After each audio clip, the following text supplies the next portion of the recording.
السلام عليكم ورحمة الله وبركاته. الحمد لله نحمده ونستعينه ونستغفره ونؤمن به ونتوكل عليه ونعوذ بالله من شرور أنفسنا ومن سيئات أعمالنا. من يهده الله فلا مضل له ومن يضلله فلا هادي له. ونشهد أن لا إله إلا الله وحده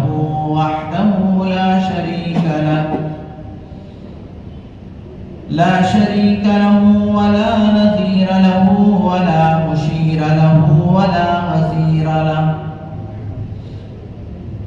ونشهد أن سيدنا وسندنا وحبيبنا وإمامنا ومولانا محمد وبارك وسلم تسليما كثيرا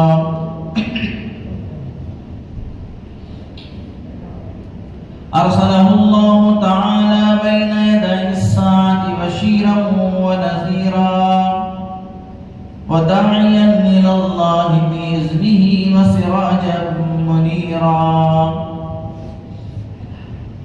أما بعد فقد قال الله تبارك وتعالى في القرآن المجيد والفرقان الحميد: أعوذ بالله من الشيطان الرجيم. بسم الله الرحمن الرحيم. وإن منكم إلا واردها كان على ربك حتما مقضيا ثم ننجي الذين اتقوا ونذر الظالمين فيها جثيا. صدق الله العظيم وصدق رسوله النبي الكريم ونحن على ذلك لمن الشاهدين والشاكرين. سبحانك لا علم لنا إلا ما علمتنا إنك أنت العليم الحكيم. رب اشرح لي صدري ويسر لي أمري واحلل عقدة من لساني يفقهوا قولي. اللهم صل على سيدنا مولانا محمد وبارك وسلم. اللهم صل على سيدنا مولانا محمد وبارك وسلم. اللهم صل على سيدنا مولانا محمد وبارك وسلم تسليما كثيرا.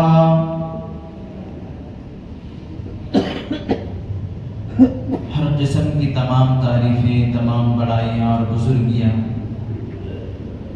خدائے رب ذوالجلال کے لیے، جس کی خدائی میں کوئی شریک نہیں، وہ اکیلا پروردگار ہے، اس کا کوئی ساجی اور ہمسر نہیں، وہ ہمیشہ سے اور ہمیشہ رہے گا۔ ہم سب اس کے کمزور اور ناتواں بندے ہیں، وہ ہم سب کا خالق و مالک، پالنہار اور پروردگار ہے۔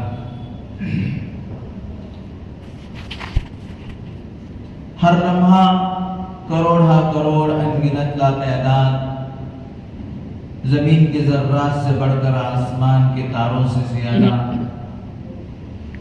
درود و سلام امام الانبیاء، خاتم النبیین، سید المرسلین، رحمت للعالمین، تاجدار بطحا، محمد عربی، محمد مصطفیٰ، احمد مجتبی، حضرت رسول پاک صلی اللہ علیہ وسلم پر۔ یا رب صلی وسلم دائما ابدا علی حبیبک خیر الخلق کلہم۔ یا صاحب الجمال و یا سید البشر من وجهك المنير لقد نور القمر. معزز و محترم بزرگوں اور دوستوں، گزشتہ جمعہ سے پیوستہ جمعہ میں نے آپ حضرات کے سامنے قیامت کے دن کی منظر کشی کرتے ہوئے احادیث مبارکہ کی روشنی میں یہ بات عرض کیا تھا کہ قیامت کا ہولناک دن ہوگا. لوگ نفسی نفسی کے عالم میں مبتلا ہوں گے. ہر ایک اپنے گناہوں کے بقدر پسینے میں ڈوبا ہوا ہوگا. سورج کی تپش اور گرماہٹ میں 10 گنا اضافہ ہو گیا ہوگا. آدمی پسینے میں شرابور ہوگا. ایک زمانہ گزر جائے گا، لوگ پریشان مارے مارے پھر رہے ہوں گے. بلاخر سب لوگ اکٹھے ہو کر حضرات انبیاء علیہ السلام کے پاس سفارش کے لیے جائیں گے. ابو البشر سیدنا آدم علیہ نبینا علیہ السلام سے عرض و معروض کریں گے کہ آپ ہمارے باپ ہیں، آپ اللہ سے ہمارے لیے حساب و کتاب کی سفارش کر دیجئے. حضرت آدم علیہ نبینا علیہ السلام اس وقت اللہ کے جاہ و جلال اور غیظ و غضب کو دیکھتے ہوئے منع فرما دیں گے کہ آج میں اللہ کے سامنے پیش ہونے سے ڈر رہا ہوں. ایسا کرو کہ تم حضرت نوح علیہ السلام کے پاس چلے جاؤ. حضرت نوح علیہ السلام انہوں نے 950 سال تک اللہ کے بندوں کو اللہ کے دین کی طرف بلاتے رہے اور انہوں نے بڑی بڑی قربانیاں دی ہیں. ہو سکتا ہے کہ نوح علیہ السلام تمہارے بارے میں حق تعالی جل سبحانہ کے دربار میں سفارش پیش کرے. چنانچہ سب نوح علیہ السلام کے پاس جائیں گے. نوح علیہ السلام بھی اس دن اللہ تبارک و تعالیٰ کے غیظ و غضب اور اللہ تبارک و تعالیٰ کے غصے کو دیکھتے ہوئے معذرت پیش کر دے گی کہ میں اللہ سے پیش خدمت نہیں ہو سکتا. مجھے ڈر لگ رہا ہے کہ کہیں اللہ تعالیٰ مجھ سے پوچھ لے کہ تمہارا بیٹا نااہل تھا، اس کے باوجود تم نے اس کے لیے دعا کیوں کی. نوح علیہ السلام ایسے پیغمبر ہیں کہ انہوں نے 950 سال تک اللہ کے دین کی طرف لوگوں کو بلایا، اس کے باوجود لوگوں نے ان کی بات کو نہیں مانا. احادیث مبارکہ میں یہ بات ملتی ہے کہ نوح علیہ السلام کو لوگ پتھروں سے اس قدر مارتے کہ حضرت نوح علیہ السلام پتھروں پہ ڈھپ جاتے تھے. نوح علیہ السلام جب لوگوں کو اللہ کی دعوت دینے کے لیے لوگوں کے پاس سے گزرتے تو لوگ اپنے چہروں پہ پردہ ڈالتے اور کہتے کہ ہم تمہارا چہرہ نہیں دیکھنا چاہتے. حضرت نوح علیہ السلام جب ایک اللہ کی وحدانیت کی دعوت لے کر لوگوں کے پاس جاتے تو لوگ اپنے انگلیوں کو کانوں پہ گھسیٹ لیتے تھے کہ تاکہ حضرت نوح پیغمبر کی بات نہ سن سکے اور اس پر عمل کرنے کی ہمیں توفیق نہ ملے. اور نوح علیہ السلام کا بیٹا اور ان کی بیوی خود کیا ہے ان کے اوپر ایمان نہیں لائی. نوح علیہ السلام قیامت کے دن ڈرے گے اللہ سے کہ اللہ کے پاس جا کر سفارش کرے کہ کہیں اللہ تعالیٰ مجھ سے نہ پوچھ لے کہ تم اپنے نافرمان بیٹے کے بارے میں کیوں دعا کی. چنانچہ نوح علیہ السلام مشورہ دیں گے کہ آپ سیدنا ابراہیم خلیل اللہ علیہ السلام کے پاس چلے جاؤ. حضرت ابراہیم خلیل اللہ علیہ السلام کے پاس ساری انسانیت، اولین و آخرین، ساری کے ساری انسانیت حضرت ابراہیم علیہ السلام کے پاس دست برستہ عرض کریں گے کہ اے ابراہیم آپ تو اللہ کے خلیل ہیں. یہ مصیبت، یہ پریشانی، یہ پیاس، یہ تپش اور یہ گرمی ہم سے برداشت نہیں ہو سک رہی ہے. آپ اللہ سے اتنا عرض کر دیجئے کہ اللہ تعالیٰ ہمارا حساب و کتاب شروع فرما دے. ہمارا جو مقام ہے اس مقام پہ ہم جانے کے لیے تیار ہیں، لیکن یہ گرمی، یہ قیامت کے دن کی ہولناکی ہم سے برداشت نہیں ہو پا رہی ہے. میرے دوستو، قیامت کا دن آنے والا ہے، اس میں کوئی شک نہیں ہے. اس کی ہم کو ان احادیث مبارکہ کو سن کر اس کی فکر ہمارے دل میں آنی ہے کہ جب انبیاء علیہ السلام کا وہ حال ہوگا تو ہمارا کیا حال ہوگا کہ اللہ تبارک و تعالی ہمارے ساتھ کیسی پکڑ فرمائیں گے۔ چنانچہ ابراہیم علیہ السلام بھی معذرت پیش کر دیں گے، موسیٰ علیہ السلام کے پاس جائیں گے، موسیٰ علیہ السلام بھی اللہ تعالیٰ کے غیظ و غضب کو اور اللہ تبارک و تعالیٰ کے جلال کو دیکھتے ہوئے منع فرما دیں گے کہ میں اس کی طاقت نہیں رکھ سکتا ہوں کہ اللہ کے پاس جا کر کچھ کہہ سکوں، تم عیسیٰ علیہ السلام کے پاس چلے جاؤ۔ سیدنا عیسیٰ علیہ السلام بھی معذرت پیش کریں گے۔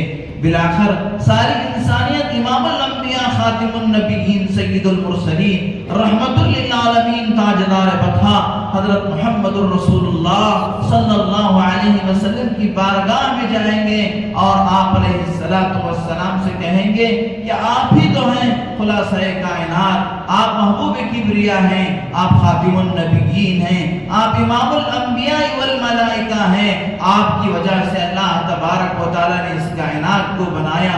یا صاحب الجمال و یا سید البشر، آپ صاحب جمال ہیں، آپ سید البشر ہیں۔ من وجهك المنیر لقد نور القمر، آپ کے چہرے کی روشنی سے اللہ نے عالم کو روشن فرمایا۔ سورج کے اندر جو روشنی ہے وہ آپ کے چہرے کی برکت ہے، چاند میں جو خوبصورتی ہے وہ آپ کے چہرے کی برکت ہے۔ آپ کی وجہ سے اللہ تبارک و تعالیٰ نے کائنات میں رونقوں کو بکھیرا ہے۔ آپ اللہ سے سفارش کر دیجئے کہ اللہ ہمارا حساب و کتاب شروع فرما دے۔ چنانچہ میرے اور آپ کے آقا محبوب کبریا حضرت محمد الرسول اللہ صلی اللہ علیہ وسلم پر اللہ کی طرف سے ایک تجلی ظاہر ہوگی، صاف کی تجلی، جس تجلی کی وجہ سے اللہ کے نبی صلی اللہ علیہ وسلم کو مقام محمود عطا کیا جائے گا اور آپ صلی اللہ علیہ وسلم اس مقام پر پہنچ کر اللہ کے سامنے سجدہ فرمائیں گے۔ اس سجدے میں اللہ کی ایسی تعریف کریں گے اولین و آخرین میں سے کوئی ایسی تعریف نہیں کیا ہوگا۔ چنانچہ اللہ تبارک و تعالیٰ اپنے نبی اپنے محبوب صلی اللہ علیہ وسلم سے فرمائیں گے اے میرے محبوب آپ اپنا سر اٹھائیے، آپ مانگیے، آپ کی سفارش قبول کی جائے گی۔ چنانچہ اللہ کے نبی صلی اللہ علیہ وسلم سے اللہ تبارک و تعالیٰ فرمائیں گے کہ آپ اپنے امتیوں کے ذریعے سے حساب و کتاب شروع فرما دیں، حساب و کتاب کے لیے آپ اپنے امتیوں میں سے بھیجیے۔ چنانچہ نگاہ نبوت سیدنا ابوبکر صدیق رضی اللہ تعالیٰ عنہ پر جا کر ٹکتی ہے۔ سیدنا صدیق اکبر رضی اللہ تعالیٰ عنہ کو اللہ کے نبی صلی اللہ علیہ وسلم ہاتھ پکڑ کر اللہ کے دربار میں حساب و کتاب کے لیے پیش فرماتے ہیں تو حضرت سیدنا صدیق اکبر رضی اللہ تعالیٰ عنہ رو پڑتے ہیں کہ اللہ کے رسول میں آج اللہ کے دربار میں کیسے جاؤں جبکہ آج اللہ بہت ہی غیظ و غضب اور غصے میں ہے۔ اللہ کے نبی فرماتے ہیں اے ابوبکر صدیق آج اللہ کے غصے کو تمہاری نیکیاں ہی ٹھنڈا کر سکتی ہیں۔ سیدنا صدیق اکبر رضی اللہ تعالیٰ اللہ کی بارگاہ میں پیش ہوتے ہیں اور اللہ تبارک و تعالیٰ کی بارگاہ میں سجدہ ریز ہوتے ہیں اور اللہ کے حمد و ثنا بیان کرتے ہیں۔ اس قدر اللہ تبارک و تعالیٰ کی تعریف کرتے ہیں کہ اللہ تبارک و تعالیٰ سیدنا صدیق اکبر سے خوش ہو جاتے ہیں اور فرماتے ہیں اے میرے نبی کے یار غار آپ سجدے سے سر اٹھائیے، ہم آپ سے خوش ہیں، آپ کو ہم نے بخش دیا اور آپ سے ہم راضی ہو۔ چنانچہ سیدنا صدیق اکبر رضی اللہ تعالیٰ کے حساب و کتاب کے بعد اللہ تبارک و تعالیٰ کا جاہ و جلال، اللہ کا غصہ حسن و جمال میں تبدیل ہوتا جاتا ہے۔ اس کے بعد اللہ کے نبی اپنے پیارے صحابی سیدنا عمر فاروق رضی اللہ تعالیٰ عنہ کو پیش فرماتے ہیں۔ سیدنا عمر فاروق بھی کہتے ہیں کہ اللہ کے رسول میں گنہگار، میں اللہ کے دربار میں جا کر کیسے حساب پیش کروں؟ میرے دوستو اللہ کے نبی فرماتے ہیں اے عمر فاروق آپ جیسے لوگوں ہی کے اعمال اللہ کے غصے کو ٹھنڈا کر سکتے ہیں۔ چنانچہ جب حضرت عمر فاروق رضی اللہ تعالیٰ آگے بڑھتے ہیں حدیثوں میں آتا ہے کہ اللہ جل شانہ خود آگے بڑھ کر سیدنا عمر فاروق رضی اللہ تعالیٰ کو سلام پیش کرتے ہیں السلام علیکہ یا عمر۔ قیامت کے دن سب سے پہلے اللہ تعالیٰ جس شخصیت کو سلام پیش کریں گے وہ سیدنا عمر ہوں گے۔ حضرت عمر رضی اللہ تعالیٰ کی زندگی کہ حضرت عمر رضی اللہ تعالیٰ جس قدر عدل و انصاف کے ساتھ زندگی گزارے اور جس قدر اللہ سے ڈر کر انہوں نے زندگی گزارا، 24 لاکھ مربع زمین کے اکیلے بادشاہ ہونے کے باوجود کبھی کسی غریب بیوہ کے گھر جا کر جھاڑو دیتے ہیں اور کہتے ہیں کہ کہیں اللہ تبارک و تعالیٰ اس بیوہ کے بارے میں مجھے آخرت میں قیامت کے دن نہ پوچھ لے. اتنا ڈر حضرت عمر رضی اللہ تعالیٰ عنہ کو. امیر المومنین سیدنا عمر فاروق رضی اللہ تعالیٰ 24 لاکھ مربع زمین کا بادشاہ ہونے کے باوجود خطبہ دینے کے لیے جمعہ کے دن آتے ہیں, منبر رسول پر کھڑے ہو کر خطبہ دیتے ہیں تو آپ کے جبے میں, آپ کے کپڑوں میں 24 پیون لگے ہوئے ہوتے ہیں. سیدنا صدیق حضرت عمر فاروق رضی اللہ تعالیٰ پھر بھی اللہ کے پاس جانے سے ڈر رہے ہوتے ہیں. اللہ کا نبی کہتا ہے اے میرے پیارے صحابہ, آپ ہی تو اللہ کے غصے کو ٹھنڈا کر سکتے ہیں. چنانچہ حضرت عمر فاروق رضی اللہ تعالیٰ اللہ کی بارگاہ میں جاتے ہیں. اللہ تعالیٰ آپ کو دیکھ کر خوش ہو جاتے ہیں. کیا آپ نے ایسی زندگی گزار کر گئے اور ایسا حضرت عمر رضی اللہ تعالیٰ عدل و انصاف کا ماحول دنیا میں قائم کر کے گئے. دنیا کا کوئی بادشاہ حضرت عمر کی مثال نہیں پیش کر سکتا.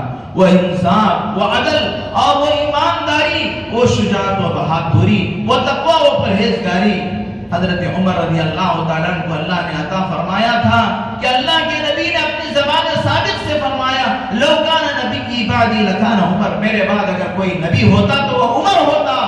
اللہ اکبر. اللہ تبارک و تعالیٰ نے حضرت عمر کو مقام عطا فرمایا کہ حضرت عمر جب قیامت کے دن اللہ کی بارگاہ میں پیش ہوتے ہیں تو اللہ کا غصہ اللہ تبارک و تعالیٰ کا غیظ و غضب رحمت میں بدل جاتا ہے. اللہ تبارک و تعالیٰ جلال سے جمال کی طرف آ جاتے ہیں. اور پھر اللہ کے نبی تیسرے نمبر پر سیدنا عثمان غنی رضی اللہ تعالیٰ عنہ کو بھیجتے ہیں.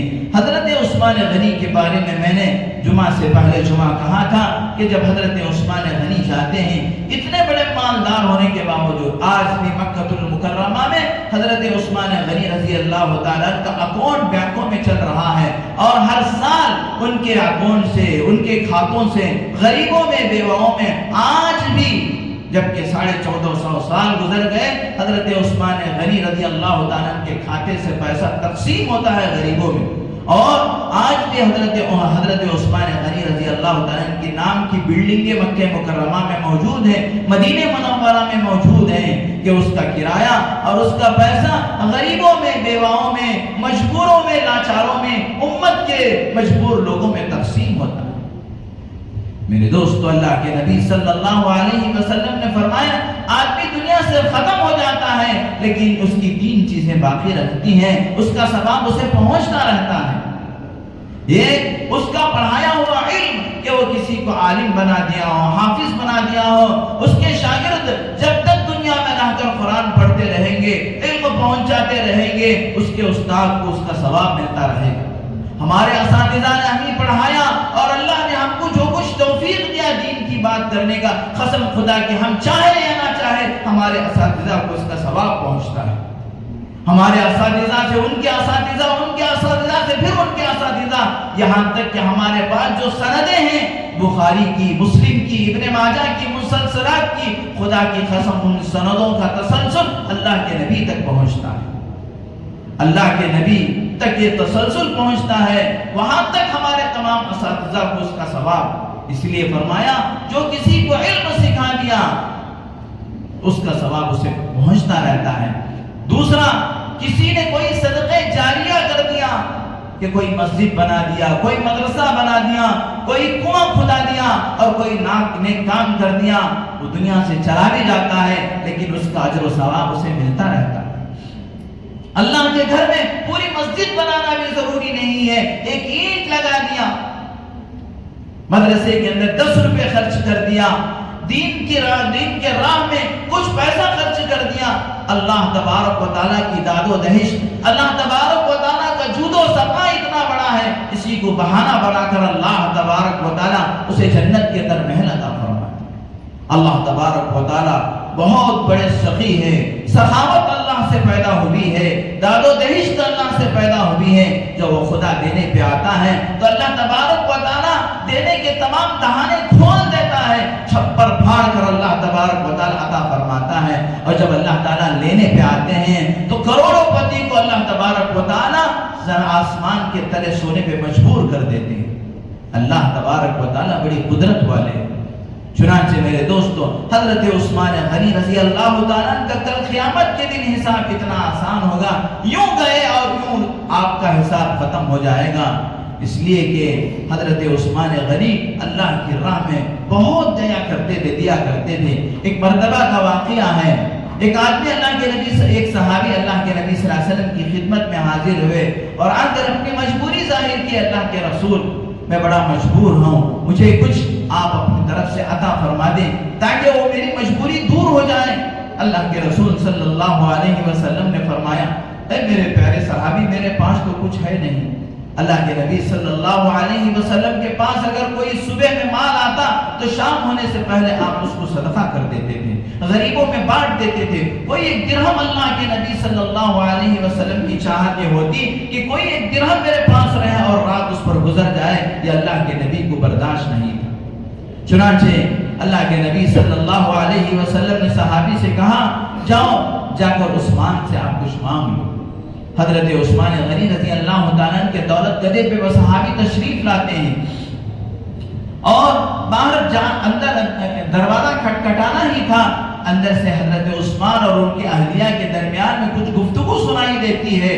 وہ گفتگو یہ تھی کہ ان کی اہلیہ حضرت عثمان غنی رضی اللہ تعالیٰ کی اہلیہ تھوڑی شراب کی بتی کو زیادہ کر دیا تھا۔ اس پر حضرت عثمان ان پر ناراض ہو رہے تھے کہ اتنا تیل ضائع ہو جائے گا، بتی کو چھوٹا کر کے بھی کام چل سکتا ہے، آپ نے شراب کی بتی کو کیوں زیادہ کر دیا؟ وہ جب صحابی باہر سے سنے بات کو کہ حضرت عثمان اپنی بیوی پر ناراض ہو رہے ہیں اس بات پر کہ انہوں نے چراغ کی بتی کو تھوڑا لمبی کر دی اور اس کی وجہ سے تیل زیادہ چل رہا ہے، تو یہ مجھے کیا دیں گے، جبکہ اپنی بیوی پہ چراغ کی بتی کے زیادہ ہونے پہ خفا ہو رہے ہیں۔ وہ واپس چلے آئے۔ دوسرے دن اللہ کے نبی صلی اللہ علیہ وسلم سے جب وہ صحابی کی ملاقات ہوئی تو اللہ کے نبی صلی اللہ علیہ وسلم نے ان سے پوچھا کہ آپ کا کام کل ہو گیا؟ عثمان کے پاس میں نے بھیجا تھا آپ کی ضرورت کے لیے، آپ کا کام ہو گیا؟ تو صحابی نے کہا، اللہ کے رسول نہیں، میں عثمان سے جا کر نہیں مانگا، اس لیے کہ میں یہ گفتگو جب سنا تو میں سمجھا کہ وہ مجھے کیا دیں گے، جبکہ اپنی بیوی پہ ناراض ہو رہے ہیں بتی کے بڑھ جانے پر۔ اللہ کے رسول نے فرمایا، بھائی تم جا کر مانگو تو صحیح۔ دوسرے دن وہ صحابی حضرت عثمان غنی رضی اللہ تعالیٰ کے مکان پہ تشریف لے گئے اور اللہ کے نبی کا واسطہ دے کر کہا کہ اللہ کے نبی نے مجھ کو آپ کے پاس بھیجا ہے اور مجھے غلے کی ضرورت ہے۔ حضرت عثمان غنی رضی اللہ عنہ اسی وقت ایک اونٹ منگوایا اور اس اونٹ کے اوپر اس صحابی کی جو ضروریات تھے ان تمام ضروریات کو اونٹ پر لدایا۔ اونٹ کے اوپر انہوں نے لدانے کے بعد کہا کہ ابھی فی الوقت ہمارے پاس اتنا ہے، پھر کبھی آ جانا کہ آپ کی ضرورت کو اور مکمل کیا جائے۔ وہ صحابی تعجب ہونے لگے کہ آپ تو ایک چراغ کی تھوڑی سی بتی بڑھ جانے پہ اپنی بیوی سے ناراض ہو رہے تھے، جب میں آپ سے مانگنے آیا تو آپ اونٹ بھر کر سامان کو لدا کر میرے پاس میری ضرورت سے زیادہ بھیج رہے ہیں۔ حضرت عثمان غنی رضی اللہ تعالیٰ عنہ قصہ مختصر تمام بات کو سننے کے بعد ایک ایسا جملہ حضرت عثمان غنی نے کہا کہ اس جملے کو سونے کے پانی سے لکھا جانا چاہیے۔ حضرت عثمان غنی نے کہا کہ ہم جو کچھ کما رہے ہیں، جو کچھ ہمارے پاس مال و دولت ہے، جب سے ہم جناب محمد الرسول اللہ صلی اللہ علیہ وسلم کے دست حق پرست پر بیعت کی ہے، یہ سب کا سب امت کے لیے ہے، ہمارے اپنے لیے نہیں ہے۔ ہم تو فقر فاقہ کی زندگی گزارتے ہیں، لیکن یہ جو کچھ ہم کماتے ہیں وہ امت کے نفع کے لیے، امت کے فائدے کے لیے اور امت کی مصیبتوں اور پریشانیوں کو دور کرنے کے لیے۔ ہمارے گھر میں تو ہم سوکھا موکھا کھائیں گے، لیکن جب امت کو دینے کی باری آئے گی تو ہم دل کھول کر دیں گے۔ یہ سب کچھ جو ہم کما رہے ہیں امت کے واسطے۔ چنانچہ میرے دوستو حضرت عثمان غنی کا بھی حساب کتاب ہو جائے گا۔ پھر اللہ کے نبی صلی اللہ علیہ وسلم سیدنا علی المرتضی رضی اللہ تعالیٰ عنہ کو اللہ کی بارگاہ میں پیش فرمائیں گے۔ حضرت علی رضی اللہ تعالیٰ عنہ کے بارے میں بھی احادیث مبارکہ کے اندر آتا ہے، کل قیامت کے دن حضرت علی رضی اللہ تعالیٰ عنہ کا حساب و کتاب بھی بہت آسان اور بہت ہی جلدی میں ہوگا۔ حضرت علی رضی اللہ تعالیٰ عنہ کا جب حساب و کتاب ہو جائے گا، اللہ تبارک و تعالیٰ پورے طور پر جلال سے جمال کی طرف متوجہ ہو جائیں گے اور اللہ تبارک و تعالیٰ اس کے بعد عام اعلان فرمائیں گے، وَامْتَازُوا الْيَوْمَ أَيُّهَا الْمُجْرِمُونَ، اے مجرموں آج تم میرے نیک بندوں سے جدا ہو جاؤ۔ اللہ تبارک و تعالی کی ایک صفت جو ہے رحمان ہے، اور ایک صفت اللہ تعالیٰ کی رحیم ہے۔ رحیم فی الدنیا رحمان رحیم فی الدنیا والآخرہ۔ اللہ تبارک و تعالیٰ رحیم کا معنی یہ ہے کہ اللہ تبارک و تعالیٰ دنیا میں بھی رحم کرنے والے اور آخرت میں بھی رحم کرنے والے، اور دنیا میں اللہ تبارک و تعالیٰ کا معاملہ یہ ہے، دنیا کے اندر اللہ تبارک و تعالیٰ کی صفت رحیمیت، صفت رحم و عام ہے۔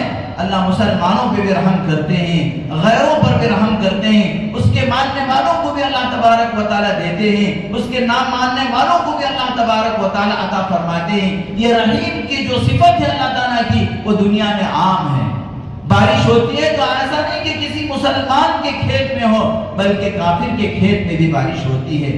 دولت اللہ تعالیٰ دیتے ہیں تو صرف یہ نہیں کہ مسلمان کو دیتے ہیں، بلکہ کافر کو بھی دیتے ہیں، بلکہ مسلمان سے بڑھ کر اللہ تبارک و تعالیٰ کافر کو دیتے ہیں، کیونکہ اللہ کے نبی صلی اللہ علیہ وسلم نے فرمایا الدنیا سجن المؤمن و جنت الکافر، یہ دنیا مومن کے لیے خیر خانہ ہے اور کافر کے لیے جنت ہے۔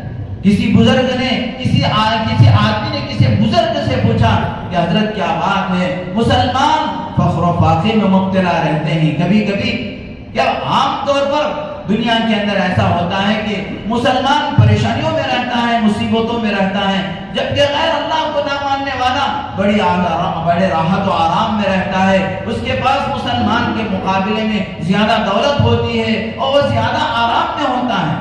تو فرمایا یہ جب اللہ تبارک و تعالیٰ جب کوئی آدمی کسی کے گھر کے اندر چوہے زیادہ ہو جاتے ہیں تو ان چوہوں کو پکڑنے کے لیے وہ چوہوں کا بول لا کے رکھا جاتا ہے، اور اس بول کے اندر آدمی کیا ہے، اس کے اندر ایک وڑا چھپا کر رکھتا ہے جو کیا ہے تیل میں تلا ہوا ہوتا ہے۔ یہ وڑا جو چھپا کر رکھنے کا مقصد یہ نہیں کہ گھر والا اس سے راضی ہے، کہ اس ان چوہوں سے راضی ہے کہ ان کو وڑے کھلا رہا ہے اور چوہوں کی بول میں وڑا رکھ رہا ہے، گھی میں تلی ہوئی چیزیں رکھ رہا ہے۔ یہ اس وجہ سے کہ جب وہ چوہا ان چیزوں کو کھانے کے لیے آئے گا تو پھر اس کو اس بون کے اندر سپڑا دیا جائے، پکڑا دیا جائے۔ تو اسی طریقے سے اللہ تبارک و تعالیٰ کافروں کو دنیا کے اندر ڈھیل دیا ہے، اور اس ڈھیل کی وجہ سے جب اللہ تبارک و تعالیٰ کے ساتھ سرکشی کرتے ہیں، اللہ تبارک و تعالیٰ کی نافرمانی کرتے ہیں، اللہ تعالیٰ قرآن مجید میں فرماتا ہے جس وقت ہم ان کو پکڑتے ہیں تو ایسی مضبوطی کے ساتھ پکڑتے ہیں، پھر ان کو چھوٹنے کے لیے کوئی جگہ نہیں ہوتی۔ اللہ تبارک و تعالیٰ ان کافروں کو آخرت میں ایسے پکڑیں گے کہ ان کو چھوٹنے کا کوئی مقام نہیں ملے گا۔ تو چنانچہ میرے دوستوں اللہ تبارک و تعالیٰ کافروں سے کہیں گے اے کافروں، اے مجرموں، تم میرے نیک بندوں سے الگ ہو جاؤ، اور اس کے بعد اللہ تبارک و تعالیٰ جہنم پر ایک پل بچھائیں گے جس کو پل صراط کہا جاتا ہے۔ وہ پل صراط بات سے باریک ہوگی اور تلوار سے تیز ہوگی، اس پر وَإِن مِّنكُمْ إِلَّا وَارِدُهَا كَانَ عَلَىٰ رَبِّكَ حَتْمًا مَّقْضِيًّا۔ اللہ تعالیٰ قرآن مجید میں فرماتے ہیں کہ اس پل سے ہر ایک کو گزرنا ہوگا، جتنے ایمان والوں کے لیے، یہ کافروں کے لیے نہیں، کافروں کے لیے تو اللہ نے فرمایا ان کے لیے کوئی پل وغیرہ نہیں ہے، ان کو ڈائریکٹ جہنم میں بھیجا جائے گا، ان کے لیے اب کوئی کیا ہے، جیسے ان کے لیے کوئی حساب و کتاب نہیں، بلکہ ڈائریکٹ ان کو جہنم میں۔ اللہ تعالیٰ قرآن مجید میں فرماتے ہیں کہ کافروں کو یہ جماعت ہے ان کے لیے جہنم کے دروازے کھول دیے جائیں گے اور ان کو جہنم میں ڈھکیل دیا جائے گا۔ ایمان والوں کے لیے اللہ تبارک و تعالیٰ جہنم پر ایک پل صراط کو بچھائیں گے۔ روایتوں کے اندر آتا ہے وہ بات سے باریک اور تلوار سے تیز ہوگی، اور ہر آدمی اس پل پر اپنے اعمال کی طاقت اور اپنے اعمال کی قوت اور اپنے اللہ تبارک و تعالیٰ کو راضی اور خوش کرنے کے مطابق اس سے گزرے گا۔ اس پل پر سے گزرنے والے کوئی ایسے گزریں گے جیسے کہ بجلی گزر جاتی ہے۔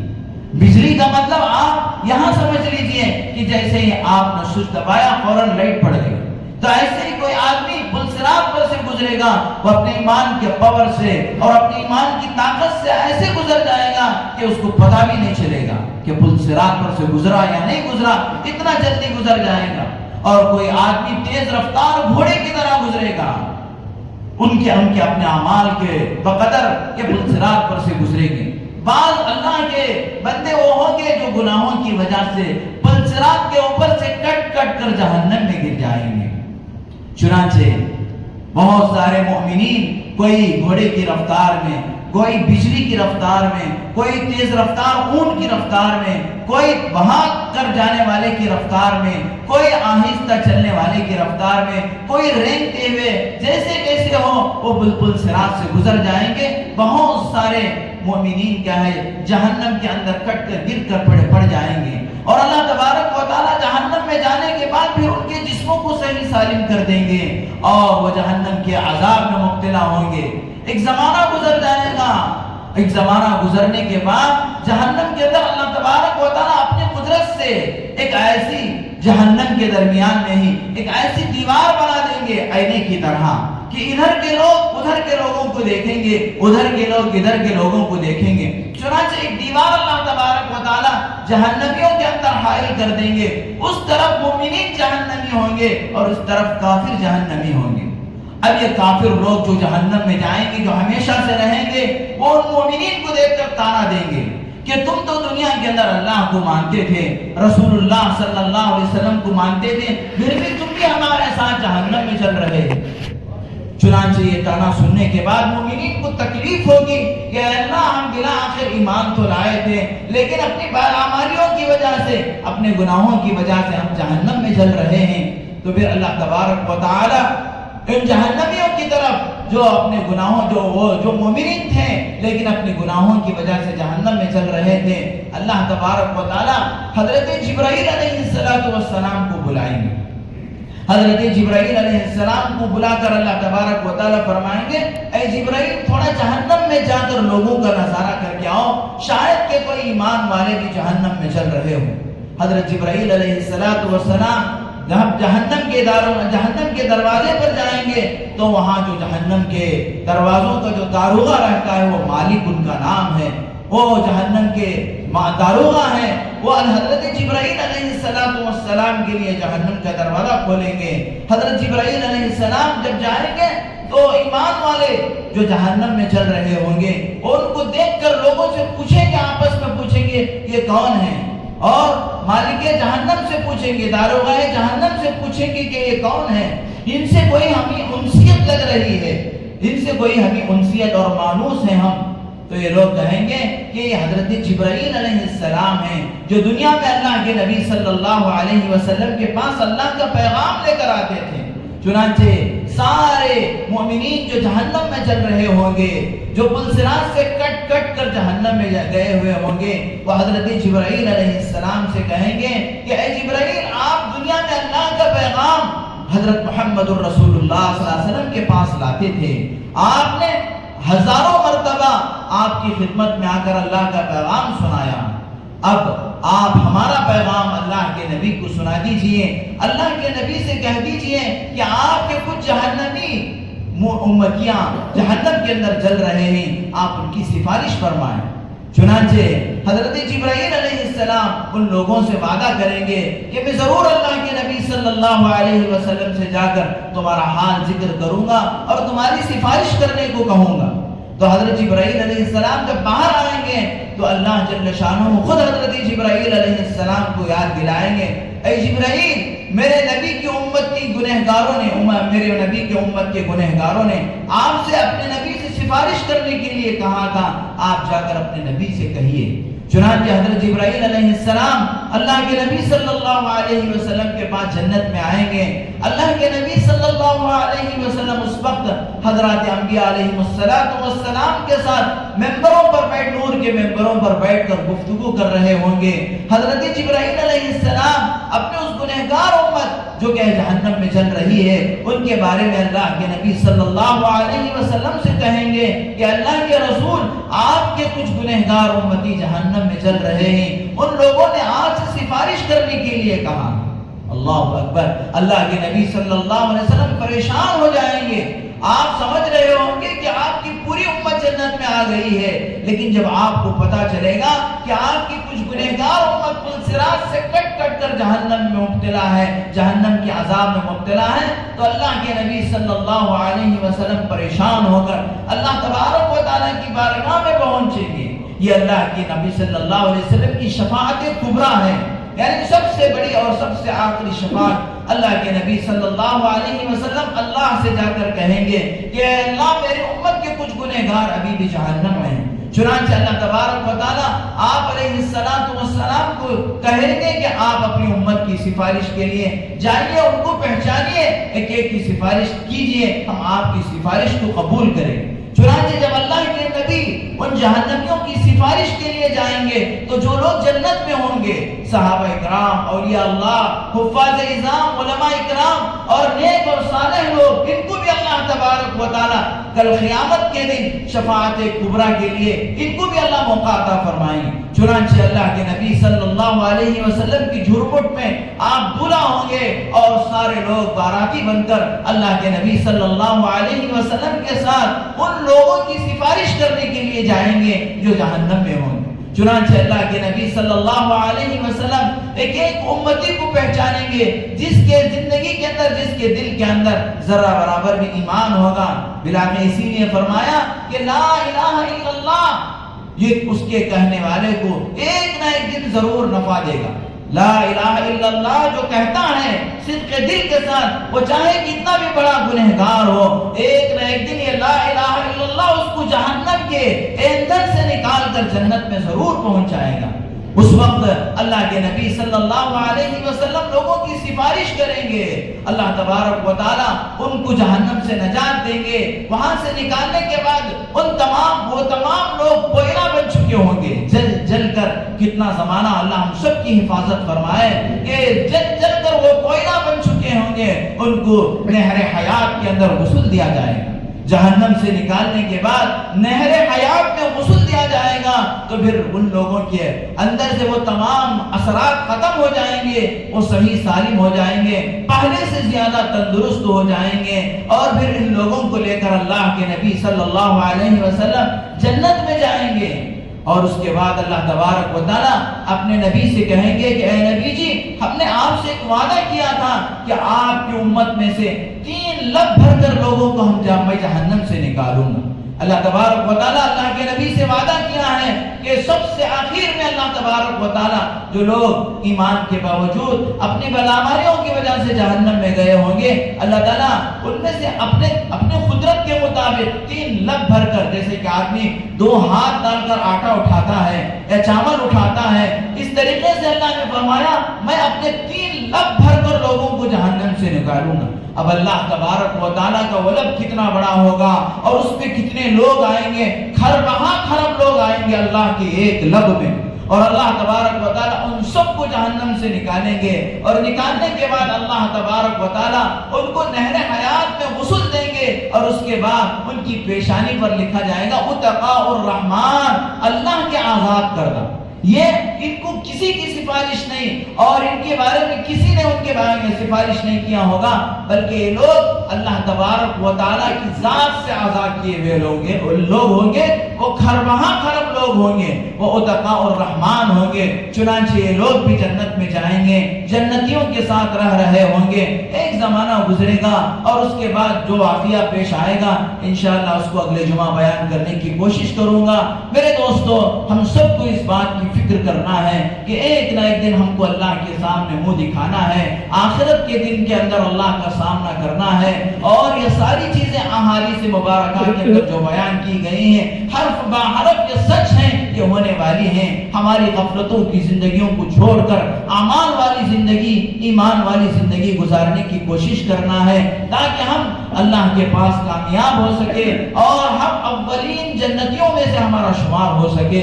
جہنم سے اللہ تعالیٰ ہم سب کی حفاظت فرمائے، نیک اعمال کی اللہ تعالیٰ ہم سب کو توفیق عطا فرمائے، اور اللہ تبارک و تعالیٰ ہم سب کو اس کے نیک اور سچے بندوں میں شامل فرمائے۔ وآخر دعوانا الحمدللہ۔